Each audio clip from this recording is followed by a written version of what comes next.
Hello everyone, welcome back to our channel.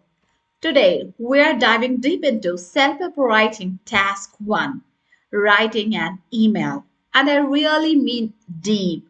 If you have been struggling to push your score up to the magic number like level 9 or higher, this video is your blueprint.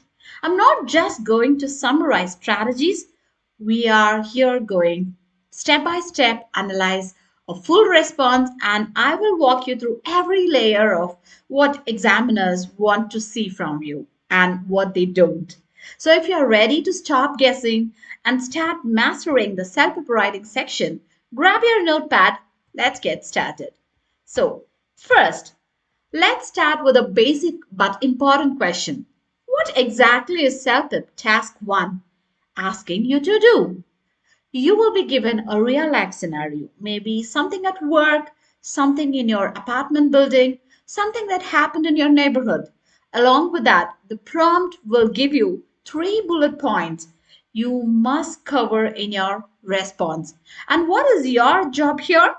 You have to write an email that is very clear, appropriate in tone, well structured, and most importantly, covers everything in the question. So it's not just about answering, it's about communicating naturally and effectively, just like you would in real life. You are being evaluated not only for your grammar or vocabulary, but also on your ability to express ideas, organize your message, and use a tone that suits the context. So, this is not an academic essay. This isn't a personal diary. This is a real world writing, and you need to treat it like that. Got it? And let's see what are the some common mistake mindset. Here is a big reason so many test takers get stuck at level 6, level 7, or even 8. They treat self-help task 1 like a mechanical chore. They just answer the points in order, throw some generic phrases, and assume that will be enough. But let me ask you something. If your elevator hasn't worked for a week, would you send an email that just says the elevator is broken, people are not happy, please fix it soon? That might be grammatically fine, but it's vague, right? Boring and completely unengaging. So the self-preparators are real people. They want to see if you can communicate like a confident, fluent adult in a Canadian context. Okay?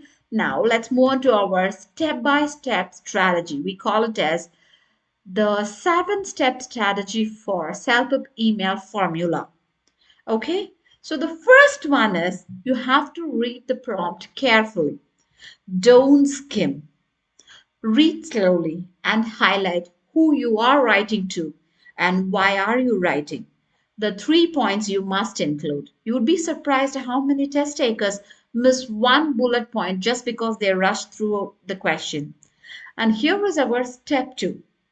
Determine the tone. Is it formal or semi-formal? Are you writing to your boss or to a building manager or to your close friend? Remember to use Dear Mr. Smith for formal. I'm just giving you an example. Or you can use Hi Kevin or Dear Kevin for semi-formal. Never use the words like hey in formal writing because that's too casual, right? So remember all these keywords and plan before you write. Try to spend 3 to 4 minutes planning. Seriously, don't skip this. Write down one supporting detail for each bullet point and keep your ideas realistic. Think like, what would you actually say to that person? Got it? And step 4 is write a clear purpose statement. This is the first sentence after the greeting. So tell them the purpose why you are writing. For example, you can say like, I'm writing to bring your attention to a serious issue with the elevator in building C. So it's short, clear, yet professional. Got it? And the fifth thing is one paragraph for each bullet point. This is a big scoring area. We call it as coherence. So don't dump everything in one big chunk. Try to start a new paragraph for each idea. You can use transitions like firstly, in addition, furthermore, lastly. You can use all these type of linkers. Okay, so that it will bring the coherence in your context.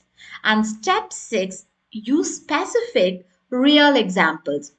Generic phrases like it's bad, or if you say like everyone is affected, won't cut it.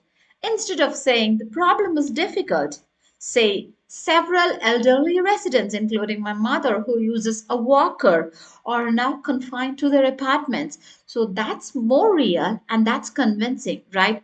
So try to include the proper, appropriate problem into the picture so that they will understand your concern in a better way.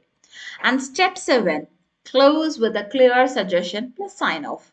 So your final paragraph, it should briefly restate what is your concern and suggest what action you would like taken, right? So that you can end with something like, I would appreciate it if this issue could be resolved urgently. Thank you for your prompt attention. And you can do your sign off stating like sincerely for formal, and you can say like warm regards are best for semi formal. Got it? Now, let's try to put it everything together in a real scenario.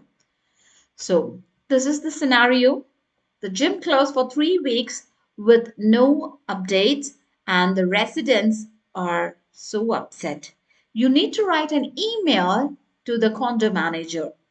So, what you have to cover in your email, remember this, describe the situation, explain how it's affecting the residents, and you have to suggest a solution or ask for more information. Okay, now you can just pause the video, you can take a note of this, or you just try to remember the scenario and try writing your email covering all these points, and also try to apply the strategies what we have discussed before. Okay, now let's see our sample email response in our next slide. So this is the sample email response to score more than 9. Subject, request for update regarding gym renovations. Dear Mr. Whitaker, I hope you are doing well. I'm writing on behalf of several residents of building regarding the ongoing gym renovations, which began 3 weeks ago. While we understand the importance of maintenance, there has been no official update or communication since the gym was closed. The sign near the entrance simply states under renovation. Thank you for your patience. But it does not mention a timeline or any details about the work being done. This lack of information has been frustrating for many of us who rely on the gym for the daily workouts, especially during winter. Outdoor exercise is not an option, and the nearest public gym is several kilometers away. One resident even mentioned that they had to cancel their physiotherapy sessions because they no longer have access to the treadmill. We kindly request an update on the renovation schedule and a tentative reopening date. Even a brief email or notice in the lobby would go on a long way in keeping everyone informed. Thank you for your time and attention. We look forward to your response. Sincerely, Rajiv Sharma, Unit 1405, Building A.